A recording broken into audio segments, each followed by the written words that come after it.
So I had this old MacBook Air just sitting on my shelf, 8 gigs of RAM, Intel chip, no Apple Silicon. Basically a retired one with practically zero resale value.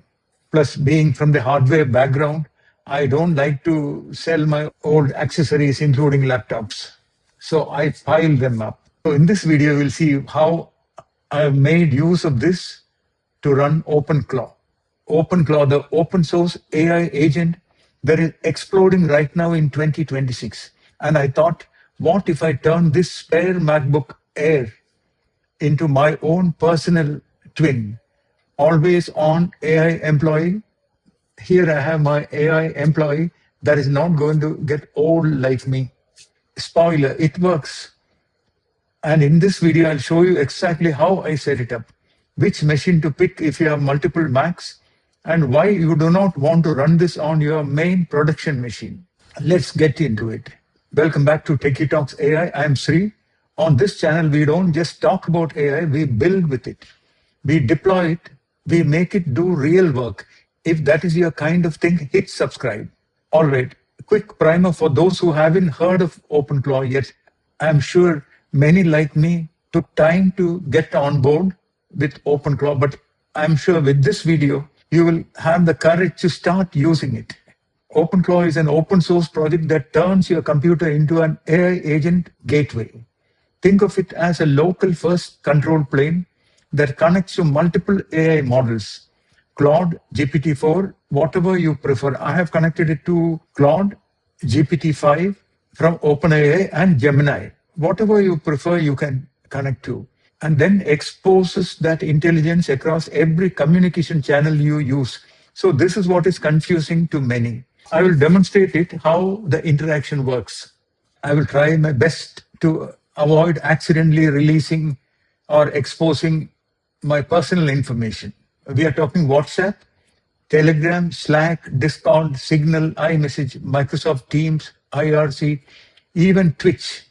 Over 20 channels supported right now. I have connected it to WhatsApp, but WhatsApp is not convenient because we can only have one channel, whereas Telegram is very convenient. You can have multiple channels. You can build meaningful, segregated context over time instead of cluttering one channel with your entire context. But to start with, it's okay to have one channel. But here is what makes it special. This is not just a chatbot relay. OpenClaw supports multi-agent routing. You can have different agents handling different channels with isolated workspaces. It has a full gateway with session management tools and events. It's local first, meaning your data stays on your machine. And the project is growing insanely fast. It went viral in early 2026. Governments are subsidizing it.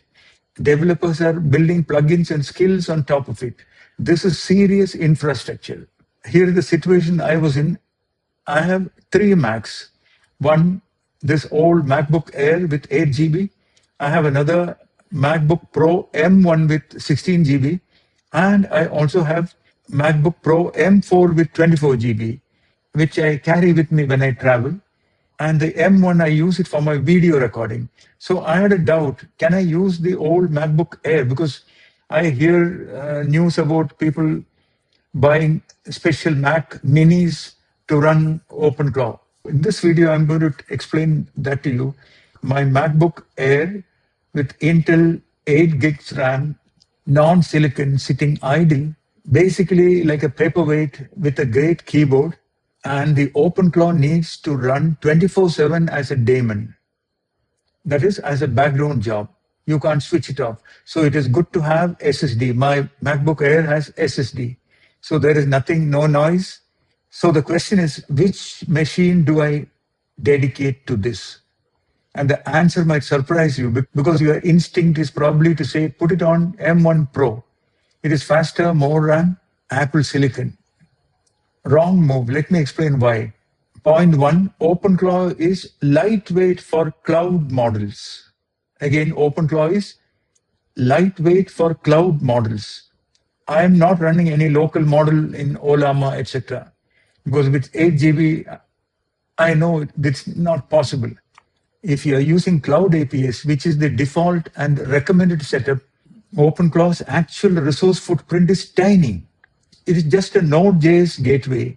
It orchestrates API calls, manages sessions, and routes messages. The heavy inference happens on OpenAI's or Anthropic's or Google servers, not on your machine.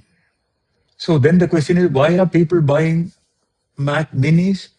They are definitely running local models, but how much ever memory they add, whether it is 48 gig or whatever, you cannot have a powerful model running on your Mac mini.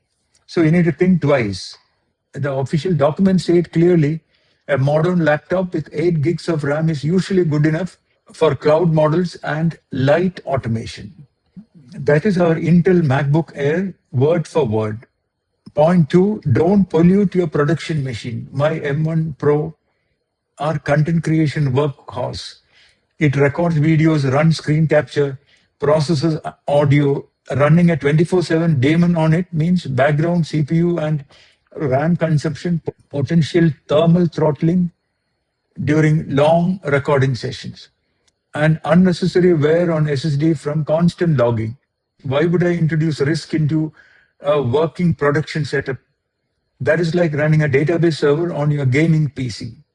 You just don't. Point three, the Intel Air was doing nothing. This is the simplest argument. I had a perfectly functional computer gathering dust. OpenClaw gave it a new purpose. Now it is working 24/7, routing messages, running agent tasks, and earning its keep. That is the maker mindset. Find a use for what you have. Now, I do need to flag one thing. If your plan is to run local LLMs like running Olama or Olama.cpp directly on the machine instead of calling cloud APIs, then the 8 gig Intel Air will not cut it. Local inference needs serious RAM and ideally a GPU or Apple's neural engine.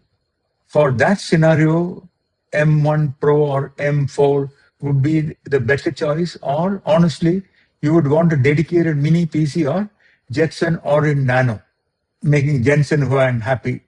But for the standard setup, Cloud API plus the OpenClaw gateway, the Intel Air is perfect. So let's quickly walk through the setup. But before I proceed, I want to tell you, don't just watch videos on OpenClaw anymore. Start installing it today. Dedicate half a day. Day one, you will need at least 3 to 4 hours to at least start one task. I will tell you what I did on day one to give you an idea. So step one is install Node.js 24, version 24. OpenClaw requires Node 22 or higher. I'm using 24, and they recommend Node 24. We will use NVM to manage the install. So executing the curl command given in the OpenClaw website itself this is the command curl. This installs it. This single line installs it. Checks and validates your node version and installs it. Otherwise, you can also install it using npm install -g OpenClaw at latest. And then execute OpenClaw onboard --install -daemon. OpenClaw starts automatically on boot and stays running in the background. This is what Sam Altman said. He got scared after trying it for a couple of hours.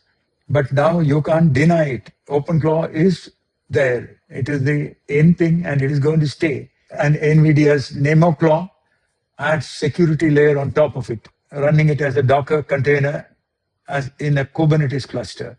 And after onboarding, run OpenClaw dashboard and you will get a web-based dashboard where you can have complete configuration. And one thing is, in case your onboarding got disrupted, you can always execute onboarding and continue from where you left. So that also is possible. So the port address for the web interface for the dashboard is 18789, where you can chat with your agent, configure channels, and monitor everything. Another interesting thing is every configuration file is saved as a JSON or a text file. Next is connect your channels. A channel is a mechanism by which you can talk to OpenClaw. From the dashboard or CLI, you can pair WhatsApp, Telegram, Slack, Discord, whatever channels you actually use. Each channel gets paired with a simple approval code. The docs walk you through each one. So here, let me interrupt and show you. Once you install your Telegram channel connected to your OpenClaw, you can talk to this bot father. Okay, this bot father, if you search at bot father here, you will get it. So here, you must type at bot father and you will get your bot father. This is Telegram's automation that lets you add channels, etc. And once you're there, you can click start and you will get this menu. So if you type /start, you will get a list of items. And then here, if you want to create a channel, what you need to do is new bot you need to type. And all right, a new bot, how are we doing? How are we going to call it? Please choose a name for it. So I can say, I will say, make a lab summer camp bot. It should end with a bot. Okay, I'm not saving it because I already have it. Okay, so once you do that, that channel gets created. I'm exposing my access token, which I will hide it when I edit. So here it says, congratulations on your new bot, and it'll give you an access token. Okay, this access token we need to enter in OpenClaw. It is very easy. It will tell you where to paste it. And after that, you need to talk to the newly created channel like this and enter /start on that channel. Then it will give you a pairing code, which we don't need. All you need to do is copy this and execute it on your OpenClaw machine to allow this channel to communicate. And after that, if I ask, what is 2 plus 2? If your LLM configuration is correct, this channel should reply. So that is the initial setup. So in about half an hour's time, you can reach this stage. Now, what did I do after this? I created a Google app. See, now the interesting thing is, once you have connected this to your LLM, which happens during the initial setup, in OpenClaw chat interface itself, you can ask whatever you want to do. So we have a summer camp, make a summer camp planned in Trivandrum for kids on robotics, AI, and 3D printing. So I wanted to mail a message to schools. So Google allows, I think, around 500 emails per day, which I told that I want to mail all CBSE schools in India. So what it did, it collected the email addresses of the schools using the search mechanism and saved it as a text file. All this on the day one. All this happened on day one itself. That is, this happened in about one and a half hours time after installing Fresh.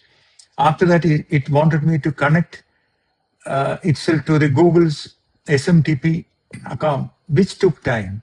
But it gave every step, and every time I had a difficulty, I could paste the screenshot into the chat interface to get further clarification. And finally, Google authenticated and allowed OpenClaw to send emails from my email address within the allowed rate limit.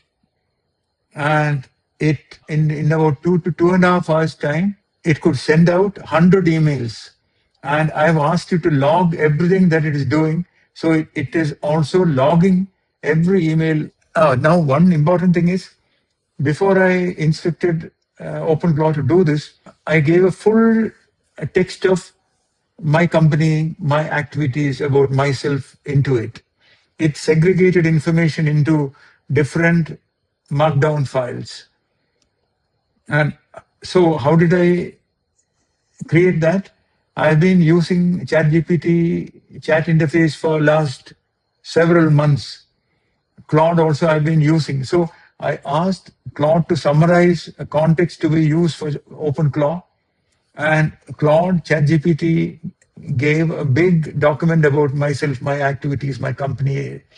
This document I pasted in chat interface of OpenClaw, so it could correctly pick the relevant information and save me time in retyping and remembering everything about myself. This is a quick video to tell you that you have to begin using OpenClaw from today.